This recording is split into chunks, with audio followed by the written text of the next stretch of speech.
not touchdown. Got a whole series on lockdown. If they looking for me, tell them pipe down. We up to the test. You want hang with the best. We had direct tape. Let's go. Yo, what's going on? We got another great episode today, man. The 2510. I'm the one and only DJack101 in the building. Got my brother Shady McCoy, new Hall of Famer. Eagle in the building. Special guest, man. I got my brother, man, Gerald McCoy, man. 12-year vet. My boy, first team pro. First team All-Pro. Let me correct that. First team All-Pro, because you know how Shady feel about the All-Pros. Got 6-time Pro Bowler. My boy, career sacks, 59.5, man, and 235 solo tackles, man. Hey, man, appreciate you coming on, man. Hey, been rocking with my boy for a minute. You know it's my cousin, though. Oh, y'all got a little handshake, little special handshake going on over there? You know it's my cousin, though, for real, though. Oh, that's the fake cousin. That's one of them cousins, you know, you go back, way back, your family, they probably was, where y'all was at? Oklahoma, where y'all was, where the roots at? Well, you know, we did South Carolina. We did cousin, had to do the family tree. Found out that's my big cousin. For sure, man. Appreciate you coming on today, man. It's a pleasure, man. Another episode, man. We had the big dog, 99. We stand in that interior, man. So we got my boy. AD, can I correct you on something? Y'all asked him, is he the best defensive player of all time? Yeah. And he said of his time, no, you are. Ooh, yes. That's real. That's coming from the answer is yes. You can be humble. I will not be humble for you. Yes, you're the greatest defensive player of all time. I stand for my generation. For sure. So every generation gonna rock with their generation, right? Exactly. He's the greatest. All time? All time. What makes him, in your opinion, what makes him the greatest of all time? Because when you look at different players, there's different attributes that give a player the advantages. You look at LeBron, his size gives him the advantage. For sure. Obviously, his basketball mind and the things he's capable of, but being 6'9", 250, 260 helps. Yeah. AD is not your prototypical defensive lineman. He's not. AD's really built like a linebacker. Exactly. But he dominated 350-pound linemen at a high clip. Him and Barry Sanders are the only two people to make the Pro Bowl every year they play football. Sure. Every year. And from his second year until he retired, he was a first-team All-Pro. That's crazy. He's the greatest of all time. I said it's no comparison. No, there's comparisons. Okay. There's comparisons, Right. but everybody had a point where they were at their peak, and then he never went like down, this. for Never. sure. You talk about JJ, one of the greatest of all time. Obviously, the old heads is going to bring up LT. I'm a big Reggie White guy. Which was nice. But Reggie everybody White had a point where AD never had a drop-off. The The time he touched the thing with league. AD is why I say he's the greatest, because everybody we talked about, I can give you some players that can compare it to their style. Yeah. Right? There's nobody in the history of football is like Aaron Donald. At 6'1", he gonna get mad at me. 6'1", 250, 260. Dominating, and he ain't no fat dude. Right? You don't know. I can't name nobody like that. Neck. There's nobody I can name like that. Bro, nobody like you see people. If you look at his combine numbers, all right, you seen people run fast, see strong people. That's cool. But AD, I mean, if you want to give him 6'1", whatever. Right. I'm gonna to make this sound better. AD 6 feet. He's listed at 285. I don't know if he's 285. He told me the highest he played like 265. That's what come on, man. It is. See, so that's intriguing you say that. So for me, obviously, I'm a smaller receiver, right? I feel like the wide receiver position is always known to be bigger guys, if it's 6'3", 6'4", big physical. Like for you to see Aaron Donald accomplish what he's accomplished at his size and his stature, right, and you're a bigger guy, you walked in the door, I still feel like you could play right now, man. Talk on the measurements of how far he exceeded and how far he took that position. It's almost like he created his own position. Talk about that. Well, when you got guys like him who's an innovator, when I say innovator with his size and stature, to still be able to play the game at the level he can play it, True. Right. it makes other guys his size or coaches, period. Okay, Aaron Donald, to me, this is me, is a Steph Curry. Right. Where Steph Curry is, now the whole game has changed. Now everybody from Little League, all the way to the pros is shooting threes because now a three is a good shot. A three from the logo is a good shot now if you got guys can do it. He evolved the game where you can't have a big guy that can't shoot no more. Steph Curry brought that. Right. Aaron Donald has brought to football. You can have a smaller defensive tackle. Look at the draft. You got guys who are coming out that are, I want to be like Aaron Donald. And you look at their size, they 6 foot, 6'1", 270, 280, and they saying he can do it, I can do it. All I'll say is this. You one-on-one, he one-on-one. For sure. Like the way he did it, but you can play as an interior defensive lineman at that size. And before, it was frowned upon. Like, oh, we need you to be this size or that size. Definitely. Not no more because he showed you can do it. See, so I want you to talk to our fans. 2510, man, we give all exclusive raw cut takes on individual success in your position. I just want to really dive deep into, like, how tough was it to play in the interior alignment, like in especially the defense, because like your job is to get to the quarterback. Like, talk to me about the mindset. Talk to me about the mentality of like. I feel like a lot of people don't realize the game starts in the trenches. Yeah. So take a deep dive, man. Like, I really want the fans to understand how challenging it is to play in the defensive line position. And like every time you come to the line of scrimmage, like you was a dog for many years. Every time you come to the line of scrimmage, you're like, damn, I'm about to get double teamed again. Yeah. This is my belief. Y'all both been on great teams. Any great team you was on, the identity of the team started with the D-line. Exactly. If your D-line is dominant, your whole team, mentality, everything changes because you got to score to win. Most offenses start with running the ball. You can't run the ball, now you got to throw. Right. If you got dogs up front, quarterback ain't got time. Look at Tom Brady. All his struggles in the Super Bowl came when the D-line was on his neck. That's just how it go. But there's a certain mentality you got to have down there you can't be selfish and play D-line. A lot of people believe you can. You can't be selfish and play D-line because you got to understand you're not always gonna make the play. Right. It's about doing your job, and you got to have a real dog mentality to be one of them guys because you're going to get double teamed, and it hurt. You got to do it over. I tell you, this is my challenge to anybody out there. All I want you to do is stand up. Just stand up, and all I want you to do is touch the ground with your hands 60 times. Stand up and just touch the ground 60 times. Don't bend your knees, just touch the ground. Then I want you to do it and bend your knees. Then I want you to do that and then just take a step forward and tell me how you feel. Just do that. And then I ain't think about that. Just start thinking about, okay, I got to do it with technique. I got to have my hands here. I can't be looking here because if I step under and now you got guys like this, he going to find that gap. Boom. Now it's a lot to it, bro. For sure. But you have to, like offensive linemen, they all got help. Right. Interior, we ain't got help. Yep. It's usually them two versus you. So if your technique is off, they getting you up out of there. And you love when you don't get touched till you at the second level because you versus anybody at the second level, you take it yourself. Right. You see what I'm saying? Right, yeah. But if you run that reach or that stretch and that 3 technique is getting upfield, it's like, God dang, I got to cut back sooner than I need to. That's a good point. So it's. I want to ask you this, though. So like you said that on the D-line, obviously all got assignments and gaps, and you can't do what you want. But a lot of defensive players, and even offensive linemen, we talk about all the top dudes, and a guy like J.J. Watt, they say that he's an outlier because a lot of times he do what he want, free reign. So it's like if the defense has got these type of gaps, he'll go out of his gap to make a play. So, how good were his defenses? I don't know that. They was all right. He made defense player of the year and all that. I mean, he played. Yeah, because he's going to make plays. Houston Texans' defenses wasn't because he's going to make plays, which is fine. He's good enough to go make those plays. But when you can do it within the scheme of the defense, that changes everything. Okay. So there's a lot of times I would see times where I'm like, God dang, man, I know what this is about to happen.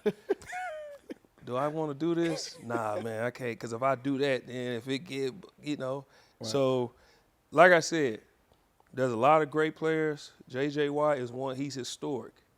But if you look at a lot of things he did, yes, he went outside of the scheme of the defense to go make a play. That is all dependent on whether the team accepts it or not. Yeah.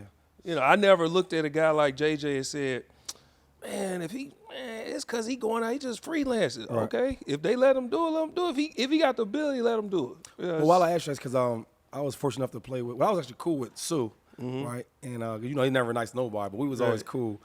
And I did not play with him in Tampa, so we was just talking about like dudes doing their own thing. Yeah. And I was telling him, I remember when we played the Texans in Texas, we had a dude named Jason Peters who was like that. You remember Jason? Of course. Okay. And no. So it was funny because now the whole time, right? He's going from everywhere, 3 technique or to the outside defense, and he never came on Jason's side. And he got like a sack and starts tripping out, right? Celebrating. Jason said, "Yo, bring your ass over here." Yeah. He never came over there. Yeah. So, and as I'm a competitor, because I done played against all type of backers. Right. Some got me, I got them, but it's a competition.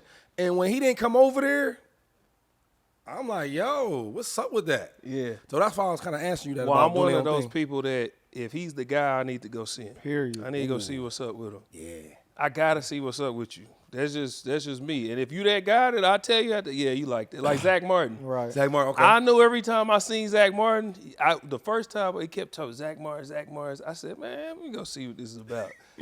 It was real. Right. It's real. Like everything say Zach Martin is legit, but I had to go find out myself. Right. Now, in the instance of what you're talking about, JJ probably looking at it like, okay, why am I gonna go over there and deal with him? We just gonna have a good battle when I can just beat on these ducks and go make plays. Right. You see what I'm saying? But I hear you, but I'm not into that. Like No, I gotta go see about you. Yeah, he want to go I to. just Right? gotta see about you. See, this is my I played with Gerald 2 years. I played with Gerald 2 years, I think. Experience that I had with a guy, Aaron Donald. You remember I talked about that when I played in 2021 with the Rams. Right. Similar, very similar. And the reason why I say that, I played with Aaron Donald after I played with Gerald McCoy. Okay.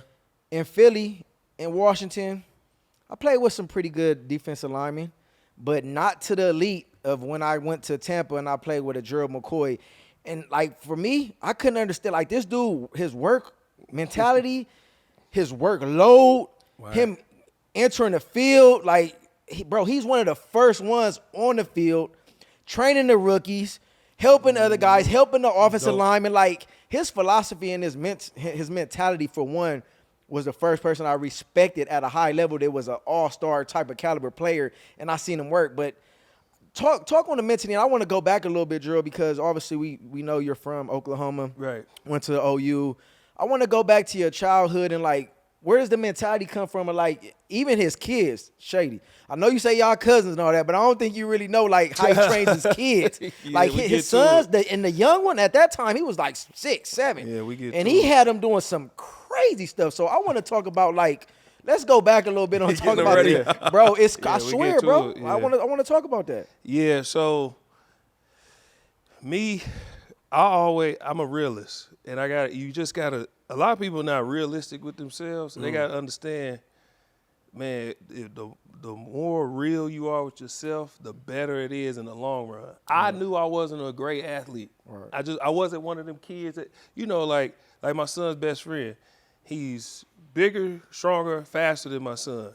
He's one of them people that going to get to the combine, and if God willing, he'd be one of them linemen that'd be 300 pounds, but run a 4.5, and he can run like that. He fast, he bigger, stronger, faster than my son, but he faster than all the running backs. Some people just got right. that. Yeah, got it, I right. never had that. I was barely beating the lineman. If I beat the lineman, it's because I was in shape. I was just out loud, but I never was the But strongest. you was quick as hell though. I remember was playing quick. you. I was quick. Oh, I had okay, that. okay. I'm talking about athlete. Put on tape, go run fast. I wasn't that guy. Go lift heavy weight. I wasn't that guy. Go jump high. I never was him. So I was fat my whole life. I was. So when I got to, I was 12 years old, I was 238 pounds. At 12. Right. That's ridiculous. That's obese. That's too big. Right. So I get to high school, but I always was good. I just had a gift. My get off, I've always had. Even being big, I just always had it. When I got to high school, one day, I'll never forget, and this is what changed everything. My dad stopped me in the hallway. He's like, "Gee, do you want to go to college and play ball?" I was like, "No, Pops, I never thought about it. I'm just kind of I just love football. I'm playing right now." He said, "All right, You a sophomore though. The next, you got 2 more years to decide if it's what you want to do. Right. I said, you know what? Yeah, I do want to go to college. He said, colleges don't like fat kids. Changed my whole mentality. I lost 50 pounds from that point to the next season. Damn. And from that day forth, I was 15 years old until this morning, I've had that work mentality. I want to, if I'm limited athletically, then I have to be the most in shape. I have to outwork you. I have to be the smartest dude in the room. And that's how I've always looked at it. You know why? Because I'm from the south side of Oklahoma City. There's a north, south, east, west, okay? We had a rival school just 10 minutes from us. There's kids over there. Then there's 10 minutes up the road, there's kids there. Then there's DJs walking around. There's Shadys walking around. There's so many talented kids. Right. You're just one person. You have to leave the field or the gym every day wondering, okay, who's the best ever? Who's the best right now? If I don't feel like I outworked them today, go back. And that's how I've always had that mentality. From that day my dad said that until today. So he installed the mentality, or was it just him saying you too big? When he said that, it triggered something in me. And when I lock in on something, I become a maniac. I would be up 2, 3, 4 in the morning in the gym I call the gym outside in our garage. Yeah. We had one of them all-purpose machines. I had dumbbells that was like maybe 45 pounds, and I'd be up sweating, doing curls, triceps, bench press, push-ups, all that. 3, 4 in the morning, I got to get up and go to school. My dad coming out, he's like, G, come on, man, you got to go to bed. I said, nah, man, I couldn't sleep. I had to. And from my sophomore year, I went from just starting on varsity. Next year, I made all-city, all-state. To the next year, I was the #1 ranked defensive player in the country. I'm from the south side of Oklahoma City. They don't pick people up from there. Right. And since we here, I was always raised when you go in other people's house, you always give them their flowers. Another thing is I pull inspiration from people around me. I tell you this all the time, but I'm saying it on camera. I went to the U.S. Army All-American game. The reason I wanted to go, the reason I went, this dude right here. He dominated that game so much. I said, hey, whoever that little skinny dude is that's doing all that flash, I want to go play in that game. Yeah. I want to play in that game. This one here is an arrogant kid from where he was at, and they would say, oh, this is the #1 running back. And I say, oh, man, I want to be like him. Sure. Y'all too, I'm telling you. And that's the God's honest truth. I pull inspiration for everybody around me because Oklahoma, we didn't have guys. We didn't have nobody where you like, oh, he's the man, he's the man, he's the man. But nationally, y'all were known nationally. And I said, that's what I want. So when I think about my mindset, that's my inspiration. Y'all was a part of it, for sure. Your pops, did he play ball? Your dad? Like most pops in high school. right. No, I'm saying because like AD was saying his dad was like real influential in his life, you know what I mean, and making work out before school. Yeah. He said he played, but he wasn't, you know what I mean? So he put everything that he didn't have into him. That's why I asked you, was your pops? Nah, yeah, he played in high school, but everything I did, man, it's crazy how I was able to develop. So y'all remember in Drumline when Nick Cannon would just watch the thing and slow it down, and that's how he learned? That's how I learned everything I did. Even playing the drums. My dad played the drums. I was in the drum line. I learned just like that, but I learned football the same way. Well, you played the drums? Yeah. Yeah, you probably was the biggest dude ever. I was. So I would play the games. I did the pep rallies. I played the games, and then I played during basketball games. Okay. Yeah, but that's how I learned football. Right. In high school, nobody taught me no moves, none of that. I went and watched YouTube. Well, not YouTube. Whatever was, because I was out there and all these tapes. Yeah. I was just watching. But I tell young dudes, I say, yo, if you really want to, like, kid that's 10 years old, 12, if you want to be nice, yo, if you're a wide receiver, yo, why not watch DeSean Jackson?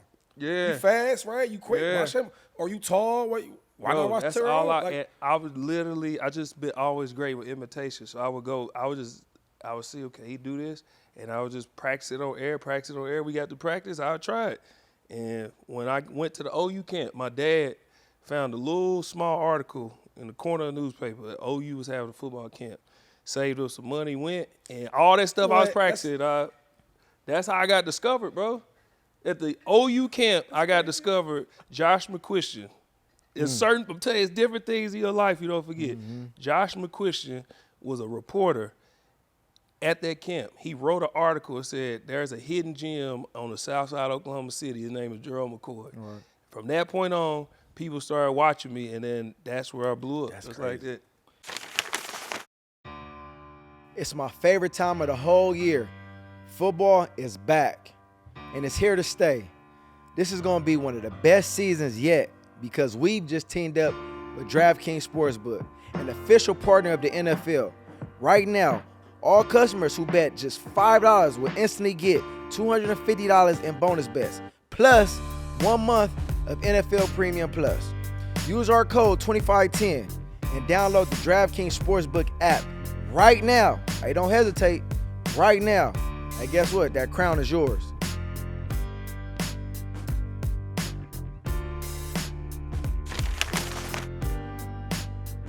Yeah, that's interesting, man. I wanna talk about. So obviously, you saying like growing up, you didn't really have a lot of other guys that was playing that was like big time athletes or like all Americans or whatever. So fast forward, you go to Oklahoma. Oklahoma's a big time college. Yeah. And your boys, man, draft day. Your boys, top 3, man. What, top 5, right? Yeah, we had 3 You in the got top 5 Sam- and 4 in the busy. first round. You got Yeah. Sam, you got you, and Trent Williams. How big of a accomplishment was that for the other guys? And like, what type of moment did that mean for y'all? Did y'all cherish that, or did y'all like expect Yeah. that, or it was something that kind of just happened? The dope thing about that is we were all the same high school class too. All the class of 06, which he was too. Kinda. Yeah, you- kind kinda. of. I was 06. Yeah. got You hurt know, my last but time we around. Yeah. we all were the class of 06. We played the national championship versus Florida, and they said we all should leave. We all talked, and we all came back. There's actually did a ESPN write-up about us 4 coming back to school. Only reason I feel like we didn't win it that year, Sam got hurt first couple plays of the opening day. Yeah. Jermaine got hurt in preseason, so we didn't even have our group. But us 4 being the same high school class, getting drafted in the same draft class, it was dope to us. Yeah, it was dope. So I'm rewind a little bit. Was that something y'all expected to go? Like, cause I mean, come on, man. The number 1 overall pick, the number 3 overall pick, the number 4. Like, you got to think. That was before the CBA. Yep. That was Yeah. that was We that was big that- time money. That was the last group. That was the last year that the rookies really got paid.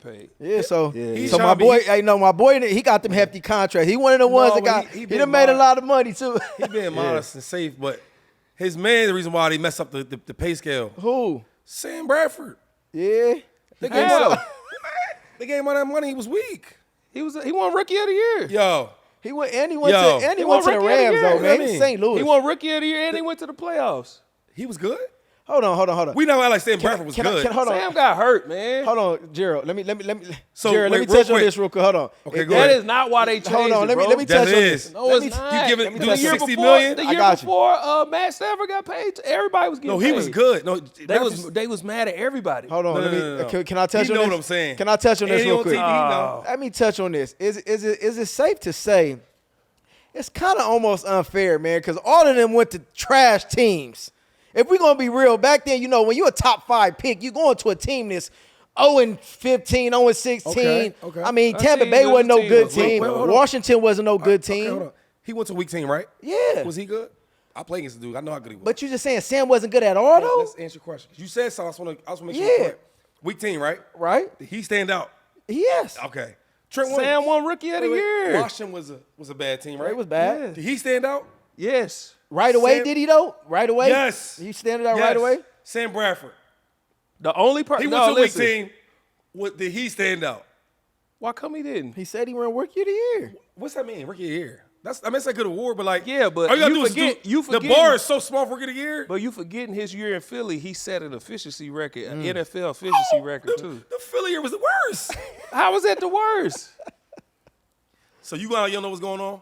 You That's know what? y'all. I mean, you. Yo, look, Kayla- shit, Shady going. He Yo, gonna they call got us- hold up. So No, Philadelphia, this since is you brought why it I up, love Shady. He go keep it 100. But Yes, what I I'm saying am. is, so Sam was never injured. He had to deal with injuries. injured or not injured, he wasn't that good of a player. Okay, did And this Sam, ain't my word. This is what he. okay, did Sam not pan out? No, he didn't. No, he was called. They But to consider say him. he You was saying trash, it's Sam's though? fault though that the rule To got say he changed? was trash? Yeah, that's Wait, am I? Hold up, am I getting punked? Are y'all Nah. saying Sam not a bust? Of course, he was the number 1 overall So pick. if you a bust, How are we So saying it's he's good? it's his fault they changed the CBA No, but though? You said it was you his said fault. Sam's Look, fault they changed the CBA. you know why? So 1 year. Wait. Listen, you said Sam is the reason he was rookie of the year, took his team to playoffs. The following year, the CBA changed. So how was that his fault? That's right. If you basing it off the one time you seen him I play, think if anybody, you you can say gonna keep Jamarcus giving Russell. him money. If anybody, you can say Jamarcus Russell. Yo, listen. I'm gonna say, he wasn't the main reason, but he was a big reason.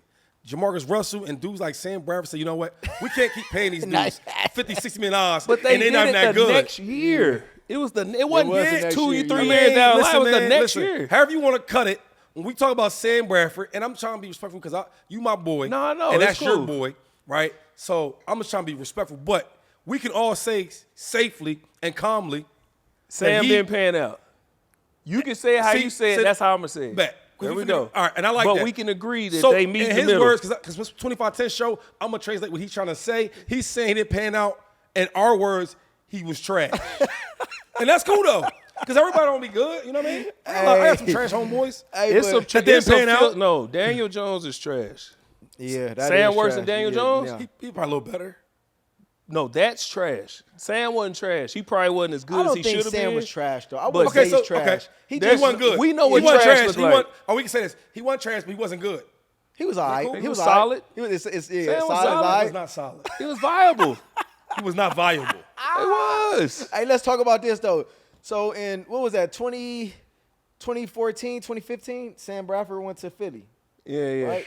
What year you was gone? Was that 15? 2015, I got you. 2015, first Yeah. of all, they get rid of D-Jack, which was crazy. They get rid of Macklin and Vic, then they get rid of me. So all the nucleus is gone, right? And then so, they bring in but you know DeMarco what? Murray. Hey, look. Ridiculous. That was Sometimes things don't pan ridiculous. out, Bro, like that you was said. ridiculous. So now we're going to upgrade. So we're going to get DeMarco Murray. Hey, Yeah. Philly. That was ridiculous. That's what I want to ask you. Y'all though. was on one. Mark Sanchez. Mark Sanchez. Mark Hey, Sanchez. who else they had? That was the year Bart- after not Bart- DeMarco. yeah, DeMarco Bart, had too, huh? won. DeMarco had won Offensive Player of the Matt Year the year before. He And bought then that he year went, before. and then he went to to Philly Philly. and But trashed the out. thing is, I'm telling you, it was that whatever Philly had going, because when he left Philly, he made a Pro Bowl with the All right, Titans. but look, scratch all that. 2015, whatever the year was, and whatever they did, and they got rid of all of us. How you feel about Chip Kelly and what he did to the 2013 That Philadelphia was Eagles? stupid, man. That Chip Kelly, man. That dude, man. I'm telling you, bro. I tell you what, 2013, y'all came down to Tampa. We smacked it. I remember. Bro, so they listen, had Darryl first Reeves. play- That's when they were talking all that. Listen, Mark Barron. Jack, He was first talking a play lot, of the Mark game. Barron. It was the first or second play? You First know, play of the game, right? Yeah, that's exactly. it, man. Screen. Come on, man. Nah. No, bomb on Revis. Wait, On Revis. Went at him. first play? First play. Went at him over the top. Bro, I said, hey, listen. All right. It's gonna be a long. It's gonna be a long day. It's one of Hey, them. it was- Because I remember that game. I look back across the way and I'm like, dang, Shady ain't even touched the ball yet. Jason Peters still blocking. For real. I was looking like, hey man, was this nice on y'all was offense. nice, bro. I Crazy, don't know bro. what he was on, man. I don't know what he was on, bro. That as a group shouldn't have been broke up. But I do like that, like Oklahoma, I'm going to say Texas, LSU, Bama, and Bama. Them schools, Ohio State. Ohio State, what I want to say is they all like mess with each other though. So Pitt- the OGs, Pitt can't that's go the in young there? boys. We only and Pitt won't do that. Like me, Larry, Reeves, I AD, did- I we get all what you're homies. saying, yeah. But Oklahoma They dudes, stick together. bro. They ride for each other. I like that. For sure. What is that? Where's that? It's just a tradition. It's just passed down. It is from the old heads down. When you come in, especially if you one of them guys, like we have a panel every year. This past year, I was on the panel and I told for me, I'm really kind of like the outspoken one now because they be too political now, and I be I went in there, I told the families, hey, if your son ain't gonna come here and he want to be here, don't bring him. And I'm saying this like in front of the coaches, the GM, the AD, and I'm like, hey, listen, y'all shouldn't have put me on this, and I said it, y'all shouldn't put me on this panel if y'all want to keep it 100. right. We have a standard and a tradition here. If you gonna come here and you ain't come here for the right reasons, leave, man. You can either leave or not show up. That's the standard and how we operate at OU is passed down. And the guys who don't uphold their tradition and how we operate, you don't hear about them because they either get out of there or we just don't bring them up. You know, but it's just it's a family thing. It's Oklahoma, man. Ain't nothing there. Yeah, right, You know what I'm saying? Did I ever tell you about how close I was to going to Oklahoma? Did I ever tell You you? to that Oklahoma? story? So my senior year, I got I got heavily recruited to go to Oklahoma, and I actually took a trip out there. And I remember. Wait, who's the coach? I'm just trying to put together the timing. Bob Stoops. Oh, yeah, Bob Bob Stoops. Stoops. Oh, he's a good-ass coach, though. Bob Stoops was Adrian the head Peterson coach. was there, too. So So I remember taking a trip out there, man, and that was when Malcolm Kelly ended up committing on my trip. Yep.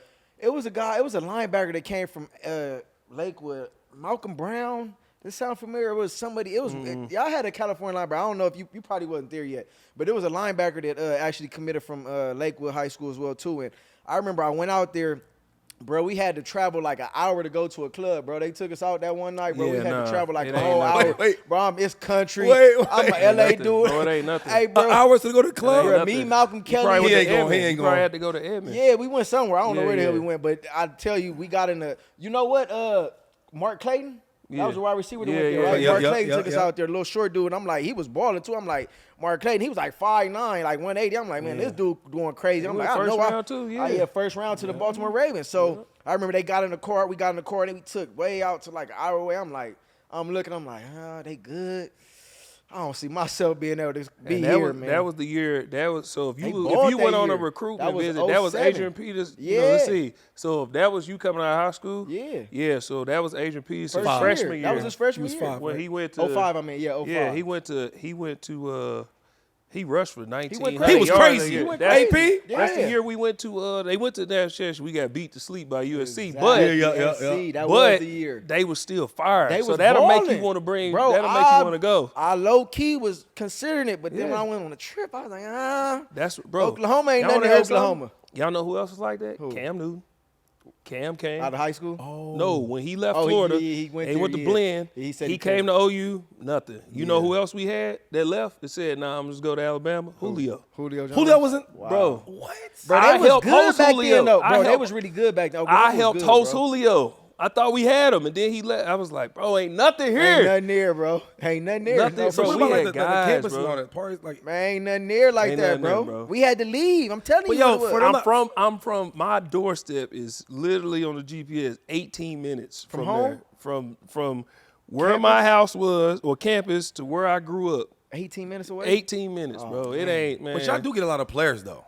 Yeah. For it to be nothing there, they get a lot of players. Because what the school do, Yeah, the how they school. take care of you. Oh, okay. What I'll say about OU is, if you go to University of Oklahoma and have success, you never have to worry about life ever again. Because you can go back to Norman or Oklahoma City and you'll always be taken care of.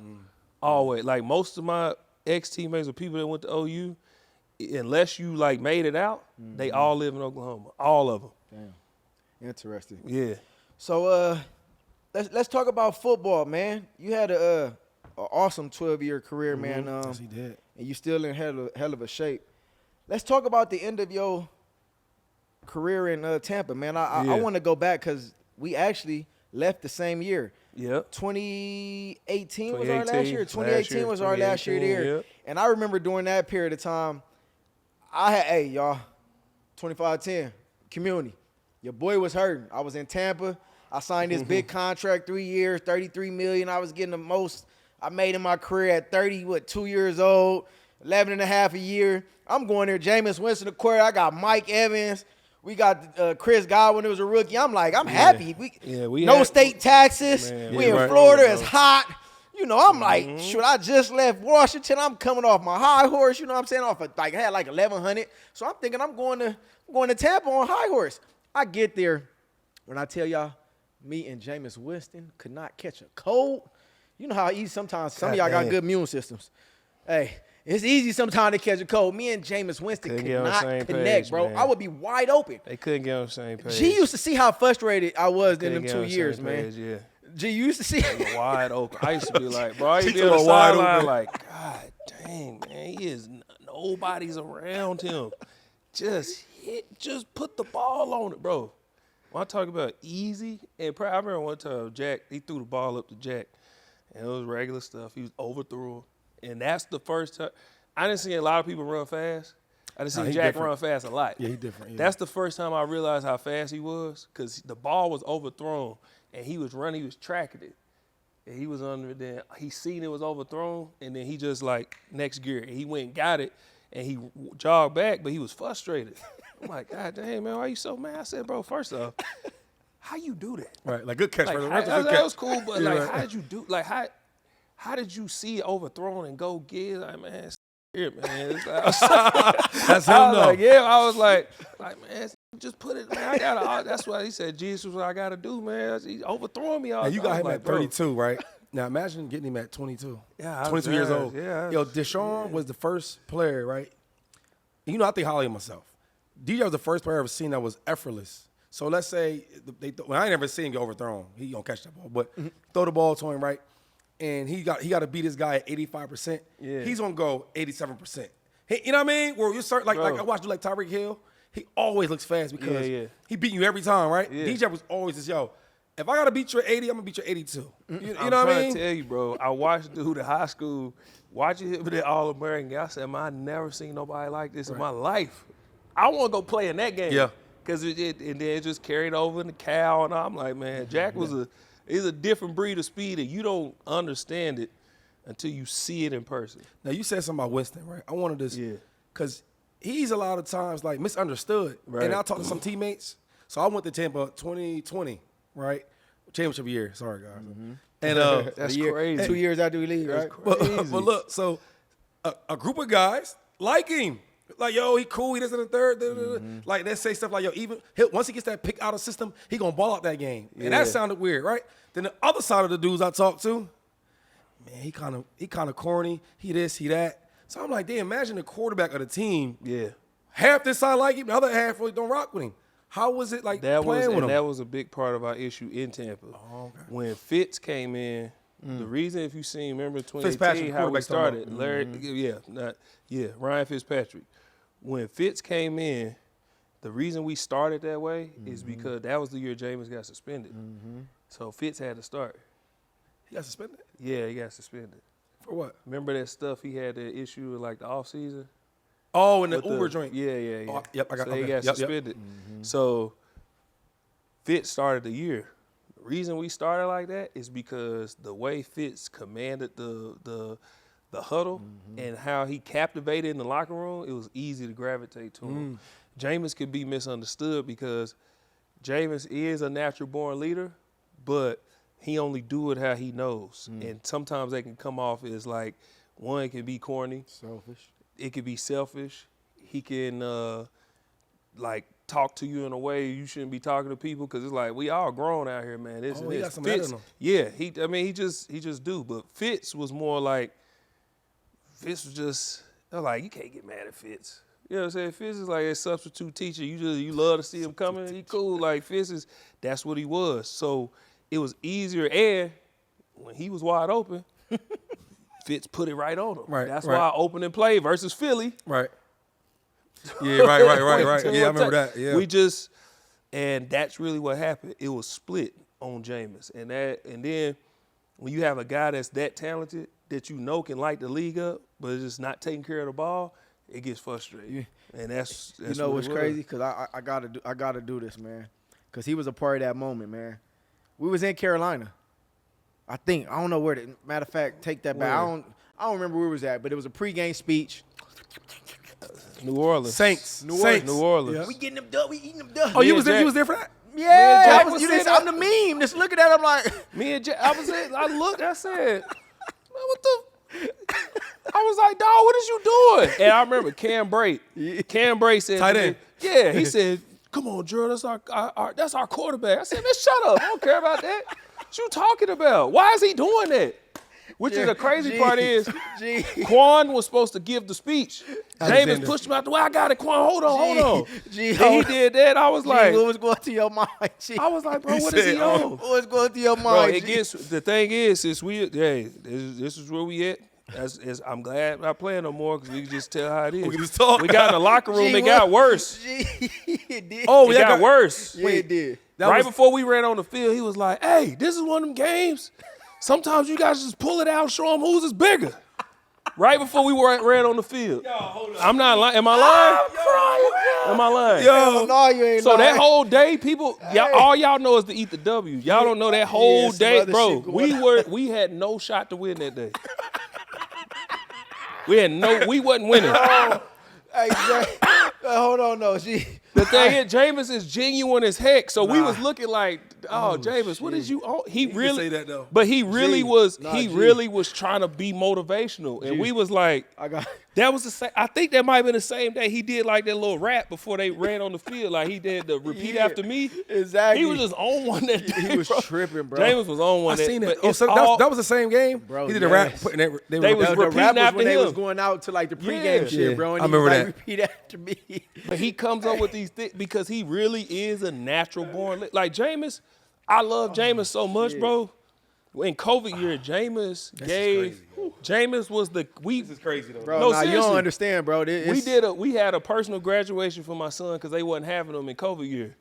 Jameis gave the speech at my son's personal graduation. So like our family, we love Jameis to death. But Jameis also know I feel this way. We're like, it's like J Boo, man, you just a different breed of person. So he said, yo, some games, man. He said, this is one of them games, you just gotta pull it out and show them whose is bigger.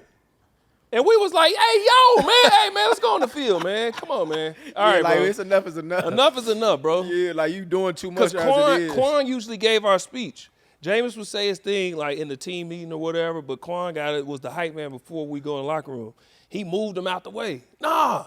Then he did that. Quan was like, I low key be thinking. I looked at Jack. I said, man, Nah, what's crazy is because Gerald, usually it's either Gerald or it's Quan. Yeah. Or Vontae. Yeah. And maybe Mike here and there. Yeah. So that day I was really looking at G like, G, this your fault. Because G know like every time, because G really the leader. Yeah. But at the end of the day, you know, he's the quarterback. Jameis is the quarterback. So I remember that day when he doing all this, I'm really looking, but I'm looking at certain motherfuckers that's like really the leader. I was tight, bro. And Gerald was Me like, too. I was like, he was man. really mad, bro. I was pissed for real. You Because he moved Quan out the way to do that. And I'm like, man, that's what you had for us? Hey, you was real cool with Levante because I remember Yeah. My Man- youngest son Tay is his godfather. we always been tight, like competing with each other. And Right. the year I got there, he was saying like the team looked good and all that. And he's like, damn, dog, I wish Gerald McCoy was on this team, dog. But you know what's crazy Yeah, though, y'all Gerald? was- But hold y'all on. was legit. Before you answer or talk on that, Yeah. I don't think you heard him. When you talk about 2 years later, you got the Super Bowl championship, right? He said he said it. He ain't say it loud, Crazy, but yeah, it's just crazy. imagine like because That's we talked to crazy. DeMar DeRozan about when he left. Yup. And LeBron. When he left and they came in and actually won the championship. Yeah, it's crazy. That's almost the same thing because you got to think Gerald did a lot Yeah. for the Tampa Bay Buccaneers. He was And a for them- dude, and yeah. for him to leave, that's why I really want to go back and really talk about the exit Yeah. and how hard was that for you to endure and really watch them win. Because he was the identity, though. He was. It wasn't hard to watch them win because them was still my guys. It was like if you don't have hate in your heart, Right. and you really want to see people win, like you said, I used to help the rookies. For sure. I never did rookie duties because my rookie year, and y'all know how it used to be. True. It ain't like that no remember more. that. So it was different crazy. back then. Yeah. It was different. Like I spent $30K Right. on my rookie night. Crazy. 30. Crazy. It was different. So we just had real rookie duties. And because of how I got done, I said, I'll never do that. I used to tell rookies, my only requirement is that before and after practice, you have to get extra work in with me. And then the vets moving forward, I said, Gerald won't have rookie duties. But the vets, my advice, listen to whatever they say. If they give you rookie duties, do them. Oh, so that's the only thing you gave your rookies? I thought Me? you used to make him get you food though before the game. No, they used to do it. I just made sure they did it. Right. But I used to tell them, like, if the vet say get food, bro. Yeah. But me, personally, Gerald, never. One time, my entire career, I was tired, I was worn out, and I had one of the rookies, I wanted a grape soda. I had the rookie, and here's how crazy it is. I let him use my keys to my car, and I gave him the money to go get it. I said, bro, I just don't feel like driving. He ran, got me a grape soda, and brought it back. That's the only rookie duty I've ever had in my whole career. That ain't bad for rookie Look, duties. you know it's crazy to talk because I know he's stressing it, but I really want to get back into the exit on. No, I'm getting into that. But we know he's crazy. I gotta say this. Yo, Shady, I wanted to take this moment to give a special shout out to Game Time. I decided I wanted to catch a Dodgers game and go see Otani play. I was trying to figure out tickets, and Game Time absolutely had the best seats. Look, bro, Game Time is the best for that. Have you checked out the new Game Time pick features they got out now? Yes, sir. I used Game Time picks for the Dodgers game. It instantly showed me the best deals for the game. I got some fire seats behind home plate for a steal right before the game started. and I didn't have to stroll through thousands of tickets.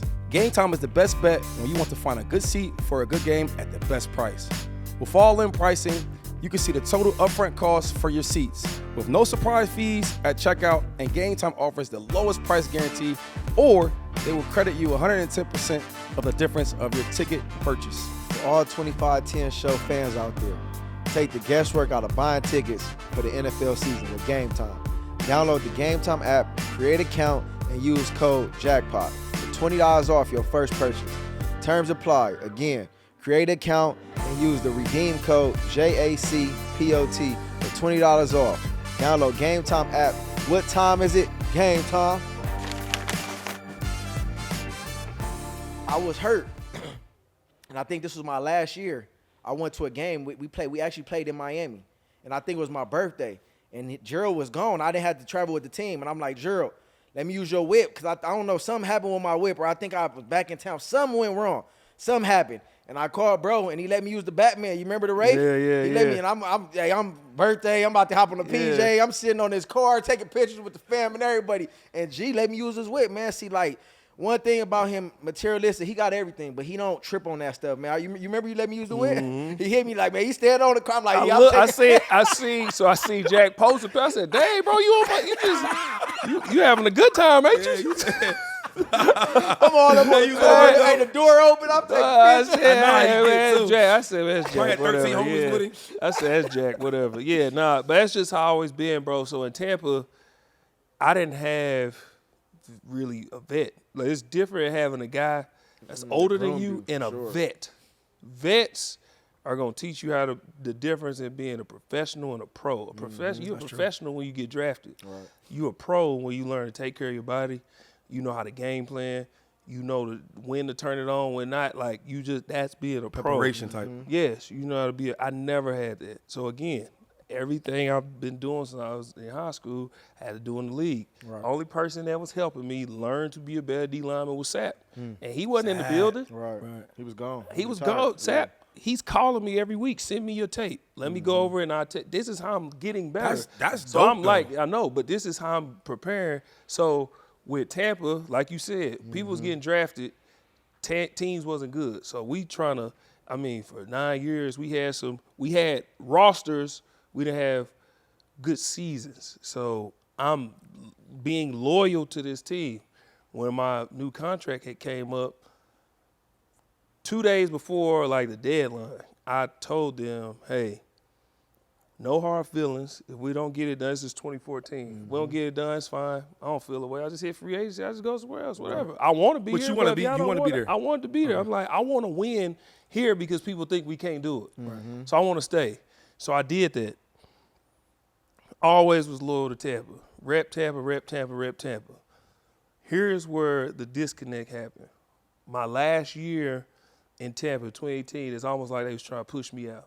It was almost like they was trying to push me out. And what happened was a lot of people couldn't understand, and he could attest to this. Like, one thing Dirk used to do is he used to ask people to get up and speak in front of the team.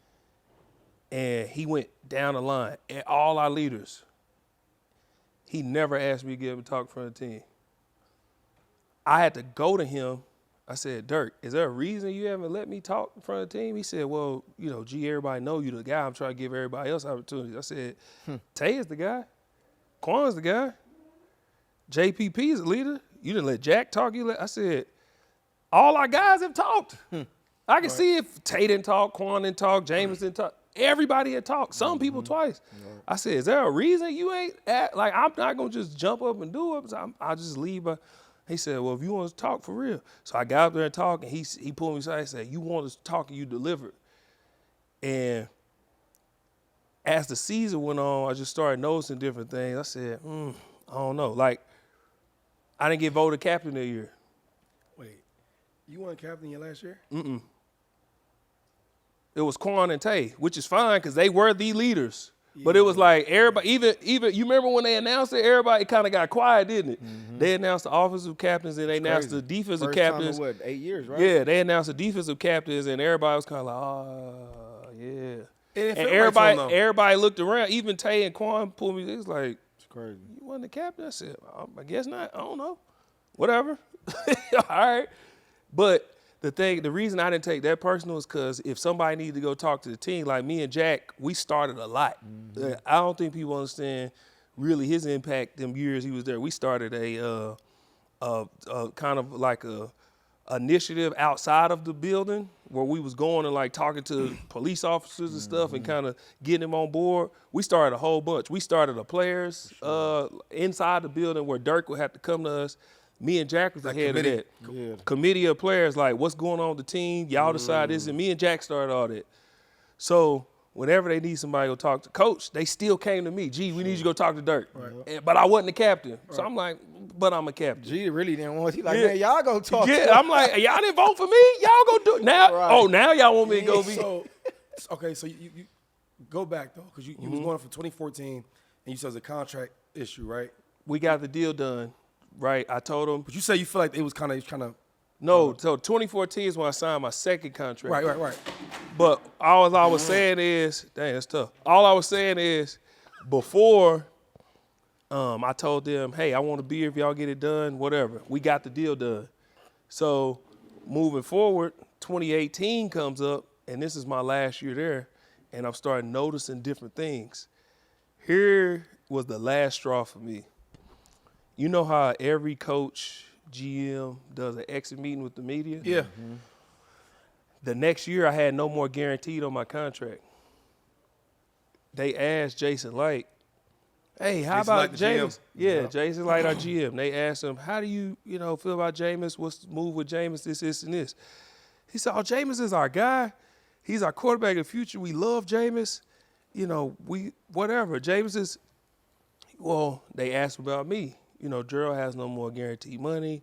You have some decisions to make. He said, well, we're going to evaluate the tape. Everybody has to be evaluated. We'll evaluate Gerald's play, and then we'll go from there. That was the last straw for me. Because it was like, I've been a face of this franchise for 10 years. What do you mean you don't know? At worst, say, Gerald is always our guy.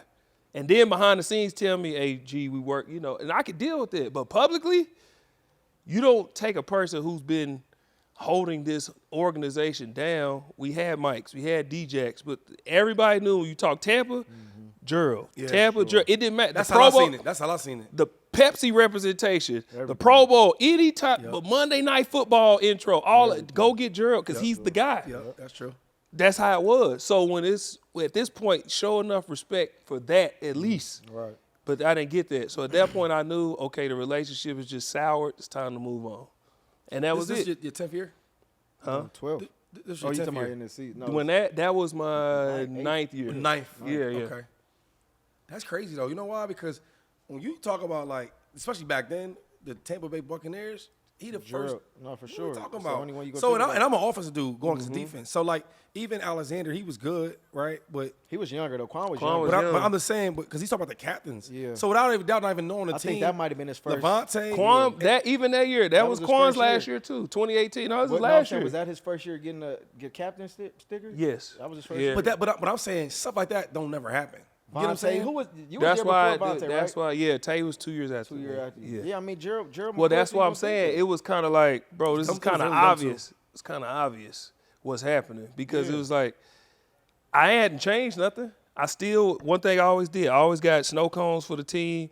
I always got meals for the team. I did everything for that team, bro. So I hadn't changed anything. I was the same guy. So to not be voted captain was like, it's kind of odd. Why you think the team decided? So wait, real quick before I ask this question. Yeah. Was there no negotiations? Nah, because I still was under contract. I had no more guaranteed. Oh, okay. I had no more guaranteed money. So you had years left, but no no more So, all right, guaranteed so when money. you and your agent went to like, yo, what we doing? How was that conversation? Well, when we went to them, my agent, I told him, I said, hey, I don't know if I can do this no more. And he was like, well, what do you want to do? I said, well, I don't really want to do like a trade thing. I don't want it to be news. Like, even so, I was still looking out for them. Right. Like, I didn't You put make them a first. I didn't make a scene. I said behind the scenes, I said, this is what I'm going to do. I'm going to just not go to workouts so they know. Like, because I never missed nothing. I didn't miss nothing. So when I didn't show up, they knew like, oh, he's serious. And when I knew that there was kind of a narrative being painted, I met Bruce Arians. the Bucs posted a photo of me shaking hands with Bruce Arians in the breezeway. This was like Gerald meeting the new coach, welcoming him to the building, blah, blah, blah. Then an article comes out, Bruce Arians, Gerald he's not really the same guy no more, and all this, and this. And I'm like, Fake. bro, I met you once. Like, how you see it? How is this happening, bro? So I knew there was like a play. So at that point, I was like, yeah, it's just my time is just up, and it's okay. So I told my agent, just however we got to do it, probably not going back. And I contemplated. So you knew it then. Now I contemplated like, man, gee, are you making right decision? I was like, yeah, let's just start fresh. And eventually talked to the owners, talked to Jason Light, and they said, we just go, and how they was like, we mutually agreed to part ways, which is really what we did. But then there's a decision. All right, where do you go next? So my dad told me go. Here we go. go. That's where it get interesting. My dad said, gee, you should go to AFC because you've been in AFC for 9 years. Go play somewhere else. Right. I was like, you know what, you're right. So I went to Cleveland. That was when Cleveland was like, remember that year Cleveland was, they had got Odell and they got all these people. Baker was still hiding all this. So they was like, add Gerald, now Cleveland going to be. So I went and visited Cleveland. Because defense was decent too. They were decent. Yeah. Miles Garrett was already there. And I was like, all right, Cleveland could be I went to Baltimore. Baltimore was legit. I loved the visit. I loved the organization. My favorite coach of all time, Joe Cullen, who coached Chris Jones now, he was there. Baltimore was legit. I'm like, all right. But then, as I'm coming back from Baltimore, I get a phone call. Hey, the Carolina Panthers want you to come in for. I said, the Panthers? In division? In division. I said, I ain't never thought about the Panthers. And then I said, who the Panthers? I went down the list. I said, Cam, MVP, Luke Kuechly, K'Wan Short, Christian McCaffrey. I'm like, hold up. Yeah, right. Hey, Carolina might be all right. Charles Johnson? Yeah, he wasn't there, though. Oh, okay. He wasn't there, though. Yeah, but Shaq Thompson was still there. Shaq was good. They had brought in Bruce Irvin. They had brought, we had Kyle Love. We had Davis was there. Thomas Davis was there, too, huh? He had just left. Yeah, he had just left. We had Dontari Poe. They brought in all these people. Right. So I'm like, hey, man, they kind of, Carolina might be a move. So I went on a visit. Greg Olson's still there. All these people still there. I'm like, Carolina kind of. So that was your last visit? My last visit. And it was last minute. They wasn't even in the mix. Now, I'm not being petty or messy, but I want to ask, once they called you, I know you thought about, I'm going to see these boys twice a year, Tampa. Did that have anything to do with the No. Okay. And that was the misconception with the fans and the organization is people thought that I really chose the Carolina Panthers because I was mad at Tampa. I'm like, bro, you mean to tell me I got all these options. I have a business decision and a career decision, and I'm going to make it based off 2 days? Right. 2 days out of the year, I'm going to make a whole life decision off 2 days. Right.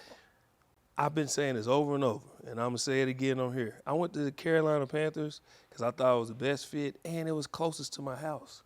I'm a family guy. Right. I like being around my family. That was the first year I was ever going to be away from my family. Why would I go to Baltimore where I have to take a layover and then get, whereas after a game, I can go straight to the airport, be home for the off day, and be back before Wednesday because it's an hour flight. That's why I went to the Panthers. Right.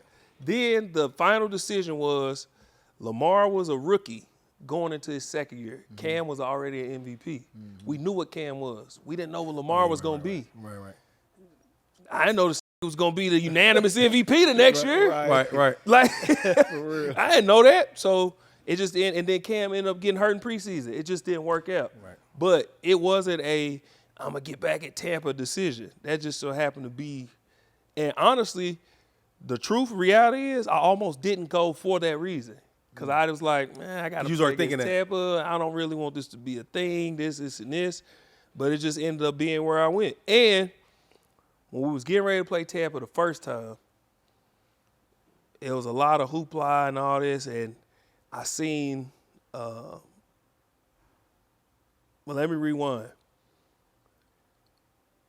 Suh signed with the Bucs. Okay. Which is fine, whatever. Suh went to Nebraska. Jason Light is a Nebraska guy. Talk Is it. he? Yes. Yeah, talk it. He's a Nebraska They guy. tight too. Yep. Yeah. So I knew it was something there too. I leave, I wear 93. They give Sue number 93. Yeah, that's you getting somewhere now. Okay. And I called the PR team and I said, "Is this what we doing?" It was a bro, no, because I don't think people That understand. sound like me when I be giving Shady a hard time. no, I be seeing sis, they no, get listen. punters. My That number. matter though, bro. Like, Listen. what? I don't think y'all get how Tampa really did. And all this for everybody that's gonna watch this. Me and Tampa are good. Those are my everybody, including Jason Light, all the owners, whatever. But at that time, when I left, Slap in the face. I didn't get a post from the Bucs. I didn't get a Twitter thank you. I didn't get a thank you, Gerald, for all. I didn't get nothing. I called the PR. I was like, so all that I did for that, the Vision Mobile, Hold on, all that, I didn't get nothing. that's bro. crazy. They dog. didn't post you and say thank you for all the years. you No, the post that everybody seen when Gerald left happened after I called them and said, show some respect. Yeah. Then the next 2 days, they posted something about me. did? Wow. So you I damn called- near- you I call- pressed and made it. You Yeah, Debo'd because it. I'm like, bro, what? was a You mean to Debo tell me moment. I did all That's that and y'all not crazy. even That's gonna not show cool no? though, bro. That's why I said a lot of people don't understand. It was a lot deeper than. So what do you think? I don't know what it was, but when all that happened, even the number, I said, y'all didn't even wait a year. Y'all about just to say, gave the the first number to say- out. I said, y'all just gave the number out, and whoever I spoke to, Hey. I don't want to say no names. I got He it. said, I told them don't give out 93. He said I got overruled and was told to give Sue 93. Hey, you know what's crazy? That's all I'm gonna say. I gotta speak on that. You know, I think a lot of people don't realize how big that is when you leave a team and you did a lot for that team and they give your number out and that quick. Yeah. That's crazy, man. Yeah. That's personal. That to me, that's like a slap in the face. That's disrespectful. And then you have one of the greatest football players of all time, especially in that organization, Warren Sapp. They interviewed him because I went on Undisputed. And this is when I was still trying to pick a team. Right. And we talked about the issue I have the number. And I said, anybody that has done more than me in that organization has a gold jacket. Derek Brooks, Warren Sapp, Rondé Barber, John Lynch, Leroy Selman. Those are only people that have more accolades than me in that organization. Well, now Mike Evans. But before then, nobody. So I said, 6 straight Pro Bowls, 3-time All-Pro. Who else has done that besides the people that won the Super Bowl or is in the Hall of Fame? So how can you just give my number out? That's Like I wasn't him the whole time I was there. Right. And they asked That's Sapp, a valid point though, dog. They asked Sapp about that. What he say? Sapp said, well, what did he do?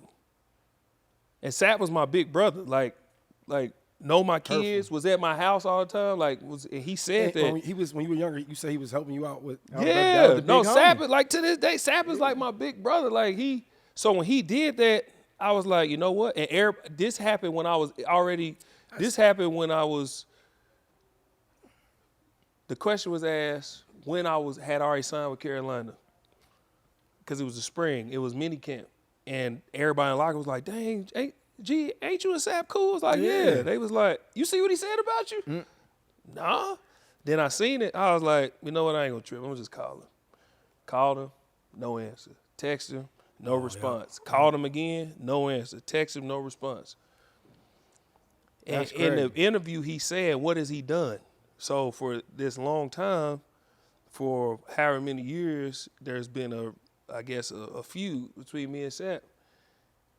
I did an interview on another podcast. It was Chris Long's podcast, and I spoke on it.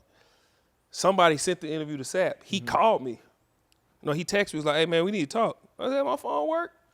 He called me. He said, what's this beef we got? I said, you tell me.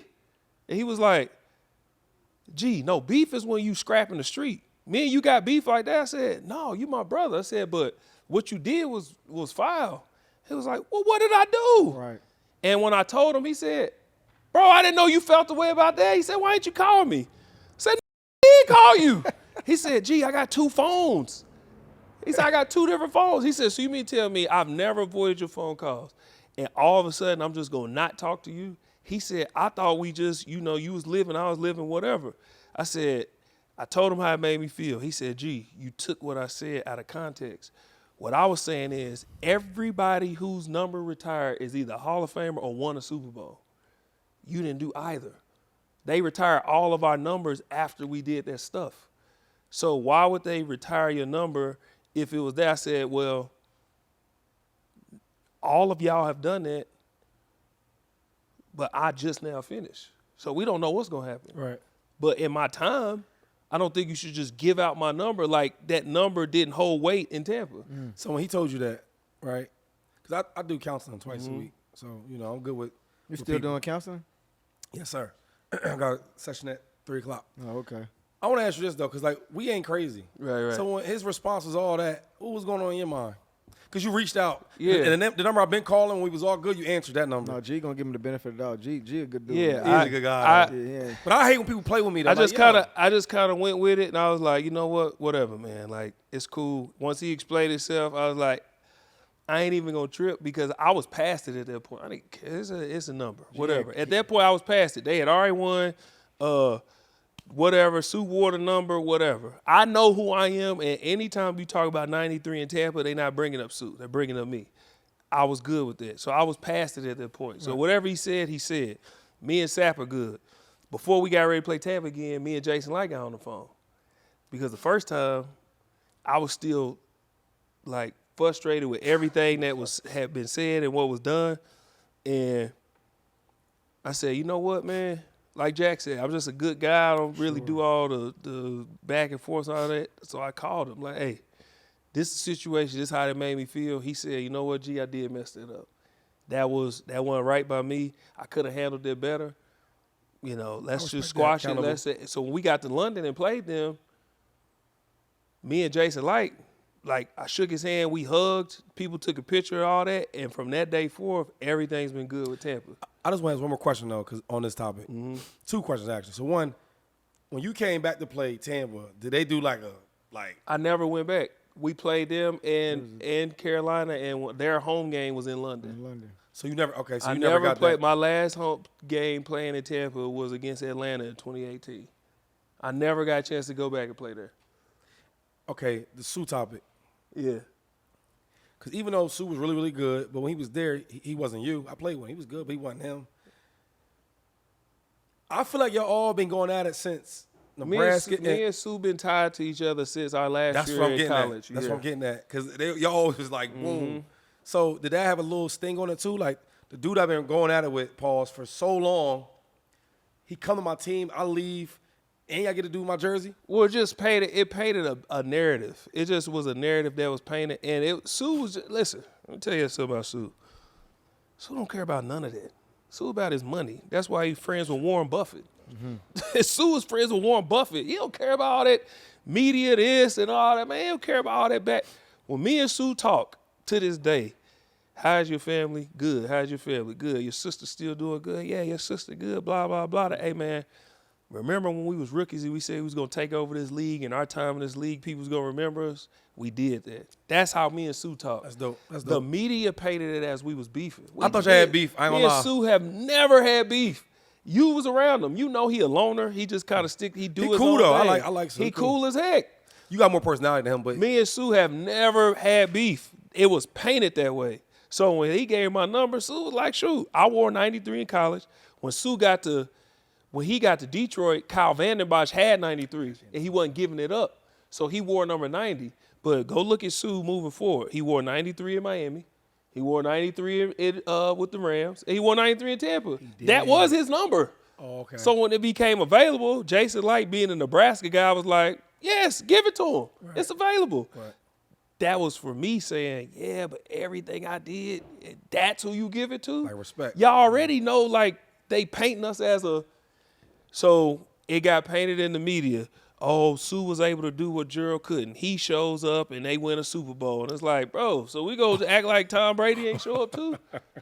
So we just – and that's media stuff, that's fan stuff, and it ain't about nothing. Man, so I wanna speak on what you currently involved in right now, man. Let's talk about you on NFL Network. Yeah. You got your own podcast. Yep. You're doing some stuff with Gilbert Arenas, man. Let's talk about some of the stuff you're into now. Obviously, you're retired. Yeah. Let's talk about what you're into now, man. Yeah, so I was fortunate, and y'all know, when you're done playing,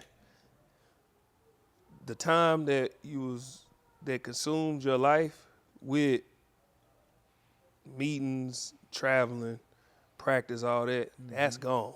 The locker room stuff. Now you just like in limbo, like, dang, what do I do now? Y'all were fortunate enough and blessed enough to transition right into the media. Y'all have stuff going. I was blessed like that too. Like you said, because of my personality, ability to articulate and just kind of play the game and talk about the game I was able to transition right into the media, and it's fun. I have a blast with it, man.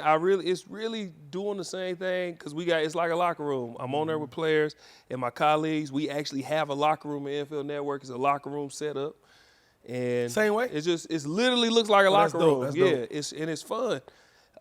But I knew the same way I wanted to grow in football, I wanted to grow in the media. So I started venturing out, go here, do this. Blessed enough, had an opportunity to interview with Yahoo. Yahoo Sports was going digital and wanted to have their own personal show like this or how people are doing. Got the job. So now, McCoy and Van Noy show, Yahoo Sports, every Tuesday. Check us out. Check it out. Is what we got going. And then on NFL Network, NFL Game Day, every Sunday morning. And then I've done Good Morning Football. Currently, been on Gil's Arena. And he's going to be doing some watch parties, Monday Night Football watch parties, because Gil, being a basketball podcast, trying to venture into football. It's football season, so I'll be over there. And just trying to grow, man. That's it. Just trying to keep this success going. What do you feel like your biggest perspective on the game now is? Obviously, you played at a high level. And, me and Shady kind of go back and forth on, like, how far you can take it, on your insight and your perspective. Are you one of them guys that's played the game and is like, you know what, I don't want to get to the point where I got to call these guys out, like, or you on the side with more of the players? Like, because, you get a lot of people to get on the other side of it, those ones players, and they start selling out and start giving them. They sell out, like, for sure. You know what I'm saying? Like, what's your perspective on? A lot of people start working for the company, and you can do your job. You can be objective, say your opinion without doing it being a media member. Bro, you was a player. You know how it felt when they would say certain stuff and be a certain way. So don't be that guy. Right. Judge the play, not the player. And that's my philosophy. If you playing bad, I can say, hey, he just not getting it done right now. I don't know why it is. It could be, the system don't fit. I don't know if he ain't game planning right, but he just not getting it done. But you ain't going to say he trash like how McCoy be like. No, Shady, I don't do it like that. But Shady also, but think about it. Everybody ain't Shady. Everybody ain't Shady. And what he does, he's always been. How did I describe him when I said he was an inspiration for me in high school? Call me cocky. Arrogant. No, he is. That's why his name's Shady. Arrogant. He's Shady. He's always Shady. But the thing is, he's always been that. So you can't say like, oh, he got in the media and started. Shady always been Shady. Right. All he did is take football player Shady and now media Shady. Ain't nothing changed. Me, I've been a nice guy Gerald. So when I start breaking guys down on TV, I can't get on here and be like, oh, he weak, he this. And they be like, oh, man, that ain't even you. So I just do it in the way that I do it. If you're not, like the big thing last year, went on Rich Eisen's show, and they asked me which quarterbacks are elite. And I said, no, he's not. Yes, he is. That's an opinion. Right. But I didn't say he's trash. Right. I didn't say, oh, he weak. He ain't there. I just said, no, he's not elite. He's good. He's just not elite. And they took it like I was just like bashing people. I'm like, bro, y'all soft. Right. Y'all is sensitive, it is more bro. sensitive now, though. People are sensitive now. You can't say nothing no more. I will say this, though. Like, since I've been knowing you, right, you always had a good personality. Hold on. though. You said since you've been, I thought y'all was cousins. We found. he from the South. We found. No, listen. I ain't gonna let him do that. We found out that we was cousins later. Are you a good dude? No, man? no, That's no. the- You know McCoy Jesus strong. I seen him. I'm like, oh, that's a McCoy. Cool. I'm out there. And then when we got older, Well, I said, he man, passionate. we Y'all do real some cousins. family Yeah, tree the way you just research. passionate, Think, y'all yeah, real cousins. because like I always knew who he was, obviously, but Yeah. I think you probably don't remember this. I got a great memory though. I think when we first started really clicking at the Pro Bowl, right? I see how he had his family, how he was. And I'm like, damn, this big ass dude. And I'm used to like going against him, and he's always in the backfield. You see what I'm saying? Yeah. But he was cool. You know, big dudes don't have a lot of personality though, right? Like they don't really. He always had that. No, so for now sure. you make the transition to TV broadcasting, right? Journalism. I'm like, he's gonna be great at that. So then when I watch on TV, you are good. I do want to ask you though, was there anything that was hard to learn? Because when you talk about me calling somebody trash, right? You go from being a competitor on the field, right, in the locker room, and like now I know how to say things. But before I was so raw, like yo, you played trash, you was, you know what I'm saying? Where now I'll say it differently because I've learned how to do it. You ain't saying, dude. You saying it the same way. I don't call it my trash no more though. I'll say it differently. But I'm asking you, was there anything you had to learn? Like, I had to learn to, because I'm real wordy. I'm very opinionated, and I like to elaborate. I had to learn to take complex thoughts, simplify them, and say them in 45 seconds. Yep. Sure. That's the hardest part. In and out. That is the hardest part. And you have to understand the way you answer this with your researcher is not how you can answer it on TV. That's true. One thing I also had to learn is answer the question, then elaborate. yep, answer first. I yeah. would elaborate, and then they'd be like, so is that a yes? Yeah. Do you agree? I'm like, They oh, do yeah, that. I do agree. Right. You know, so that it's little tricks of the trade and nuances I had to learn. But once I learned those, now I can get in my bag. They need more players like us on TV though, because like when I retired, I really learned that there's real fans. Now let me explain that. I always knew it was fans, obviously, Right, but when right. I retired, I really learned like, yo, if we lose a game, the city be like devastated. They mad. Yeah. You know what I mean? So when I started learning fans, Especially in Philly. yeah. So what I'm saying is like when we got players that give you perspective from actually playing, I'm not saying you gotta play the game to know the game. I'm not saying. I'm just saying us speaking about the game from experience, from getting tackled, from standing up 60 times a game, getting down, from trying to catch a ball when I'm getting held the whole time, like all that stuff. And when you give it to them, so when I see you on TV, I love it because you're giving the fans real perspective of what it looks like to be Gerald McCoy. Yeah, and that's why when I was on Gil's Arena and we was having the basketball versus football thing, I was telling them, they was like, no, you could take a great athlete. I said, no, you can't. Gil was like, what if I take a raw athlete like a Russell Westbrook and you give me 3 years to train him for football? I said, it's not long enough. Yep. Our mindset, Oh, I seen that. I did see that. Our mindsets are groomed to be the way we're groomed to be for a very, very long time. But this is when most people started to say, all right, that football, basketball thing needs to cease to exist. When I brought up the elements, one of your most memorable games was in the snow. Yeah.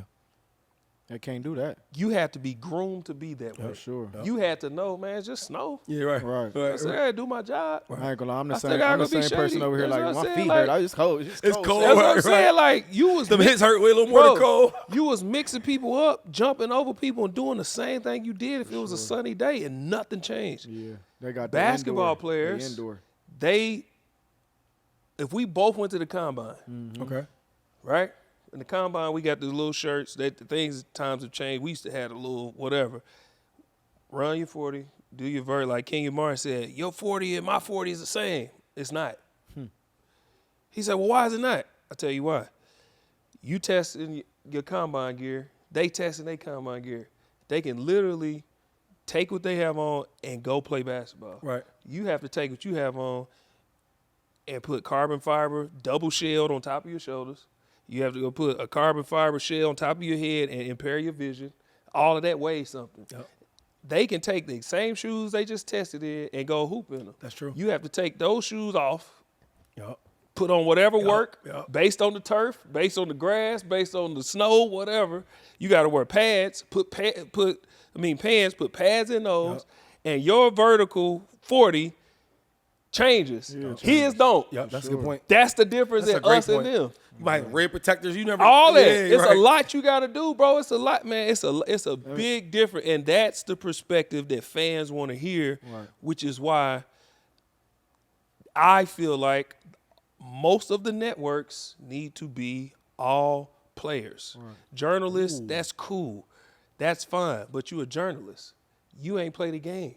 So all the networks need to be taken over by the players because we're going to talk about the game from knowing the game. You can't tell me that you know the game more than me when I sat in the meeting and understood when Shady go this way, we have to plan for, okay, when Shady not in, all right, we got to find Jack. You could break down, well, Shady had this many yards, he did this because the O-line ain't this and this. When you don't realize, no, they ran this play to this defense and they figured us out and we didn't have a counter for it. But at the same token, the reason we had a less man is because we tracking D-Jack the whole game. We got to move 2 people over there to track D-Jack, which takes one away from Shady, and now Shady one-on-one with anybody, Shady's going to win. So, okay, you have to be in the backfield. That takes up 2 people, which makes Shady. They don't know that. Right. All they know is Shady went for 150 and D-Jack went for 250. The game plan be just like that. That's how the game is. That's how the game is. That analogy is. That's what I'm saying. That was great, right? Bro, that's why the players Smart. need to take over all the networks because we could talk like that and the journalists can't. That's why when Richard Sherman got into it with Skip and he was like, you can't tell me about a drop tackle. You don't know about a hip drop because you ain't never had to do it. You can't tell me that you could, this guy's right about a hip drop and you've never done a hip drop. It's like when all the media was like, the D-line getting penalties for tackle landed on the quarterback. Bro, have y'all ever tried to rush a passer? Right. Do you know how hard it is to stop your get momentum and do that? And some quarterbacks big too, though. I'm saying, bro, have you? I had to sack Ben Roethlisberger with one hand. I don't think people understand. I'm telling you, the hardest one until you out there, he ain't little either though, bro. Until you out there, you don't understand how fast D-Jack is. You don't understand how shifty Shady is. I played against Lamar. When we prepared for him, we said keep him in a well, and then we got out there, and I looked at Tay, and I was like, "Hey, nigga, real ain't he?" He was like, "Gee," he was like, "Gee, boy," he said, "Boy, what?" Full game. Or when Cam is in, man, I played in Tampa. We play Carolina twice a year. 2015 Cam, there's 04 Vic, that's the MVP year. Right? Yeah, there's 04 Vic. It's 2015 Cam. 2016 LeBron. Yeah. Whatever draw all these. Kobe. 2015 Cam Newton is one of those. You know, like that one Step year. 17. That stuff. Kobe in 06, 07. Like there's some years you tag the people. 2015 Cam is one of the greatest players I've ever had to compete against. Imagine a guy the size of Ben Roethlisberger, move, shifty, not like Shady, but you know, he can make move, you miss, he can make you miss, but he can run close to what Lamar Jackson can run. And he's strong. And he's confident. Yep. Bro, that's hell on wheels. The way I just described that, journalists can't do that. All they can do is say, man, Cam was really electric that year. You don't get it because you wasn't out there. Right, you don't get how electric he was. When Cam used to do that little, before the game, you knew it was over with. That year. I'm telling you, that is just the Superman year. Yeah, that's a great point. We'll get probably like one more question, man, before we get up out of here, man. That was a hell of a. How you broke that shit down, right? I definitely, man, would love to have That's you come on somewhere, man. We need to figure out ways to do something. This is really growing since y'all cousins. We need to figure out. Hey, this like the Players Lounge, man, bro. Hate 510, man. Hey, hate exists everywhere, bro. We for the players, man. Let me talk to you about this though, man. 2025, man. The Super Bowl's in New Orleans, man. They just announced Kendrick Lamar is going to be performing at halftime, man. If you're Lil Wayne, talk to me on how would you feel about that. If I'm Wayne? And do you feel it's an injustice to Lil Wayne? You think because this history, man, this culture. It is. It's hip-hop, man. And obviously we know Lil Wayne is the GOAT. Obviously Kendrick Lamar is coming off a hot, sensational, back-to-back disses. So, I want your insight on this, man, on how you feel about that. If you just put yourself, you Lil Wayne. Baltimore versus San Francisco. That's the Super Bowl? New Orleans. No, I'm saying Baltimore played San Francisco. Okay. Ray Lewis last year. Yep. Gotcha. Who performed the Super Bowl? Beyonce, right? Yep. How much complaints did we hear about Lil Wayne not performing? A lot. Did we hear any? I mean, hold up. You saying you're not about to complain if Beyonce's performing? no? Hold on. You saying Okay, where is that? It was It was in New Orleans. It was in New Orleans. We're not complaining We about didn't year have- was Beyonce. that? It wasn't the same uproar. What year was that? That was Colin Kaepernick, so that was 2014? 2014. Hardball's last year. 2014. Yeah. Oh, so you asking? You I'm said, saying, was there any? was complaints? this There was no same complaints. I get what you're uproar saying. Right. in New Orleans No. when Beyonce performed? No. All I'm saying is there's a lot of outrage right now, but this is not the first Super Bowl. There was in New And Orleans. was Lil Wayne hotter then, or is he hotter now? Then. He was He hotter was hotter then. then, but I think they're still saying he's the GOAT. You know what I'm saying? He is the Hip-hop, But you they know, didn't say- don't wait till it's over and people, you know what I'm saying? We had the same thing then. Yeah, And granted, Beyonce's always been Beyonce, Right. and she shut it down. For sure. Literally, the lights shut off. Yeah, right, Like right. she shut it down. So all I'm saying is, I get that people want Lil Wayne on there, and I agree. I'm not saying this to say I don't agree. I think he should have been the guy, but people need to stop acting like the NFL is a real game. for sure. It is a business. It is a business. And the hottest person out right now That's who it's gonna be. is freaking Kendrick Lamar. How They about that? capitalizing. They're lying about that. capitalizing on making moment, money. yeah. They don't care about, listen. They don't care about history This and is hip hop. Kendrick Lamar is the hottest out right He is, now. though. Kendrick hot. They're going to make their money. I said Okay. they don't care how you And know I it is. agree. And no, listen, I agree. I think it should be Lil Wayne too. But they're capitalizing on the money. But do you think they might give Lil Wayne like a little, like bring him out? We don't know. Here's my We thing. don't- I said that too, but okay, the beef. Wayne's supposed to be with Drake. Exactly. So how can How if he can come go? out and Exactly. perform with 'Cause you know Kendrick? they not like us getting played. You So know that's that getting song played. That's what I'm played. saying. So if he The whole comes out, song getting played. Yeah, so So- how Lil Wayne gonna come out to that? You're right. so if he comes out with, I ain't think of that. see how that. So now it's like Exactly. there's That's out. really no chance Nah, Wayne that's show out. up. That's out. Hey, Gerald, man, I always appreciate your insight, man. It's a pleasure, man. Yes. The one and only, man, Gerald McCoy, man, on 2510, man. There you have it, raw, exclusive, uncut, authentic. Welcome to Death Row, man. Hey, follow, like, subscribe, man. Tune in, let us know who you want us to see on the next episode, man. You never know who we got coming at you, man. I'm one-on-one, my boy Gerald McCoy.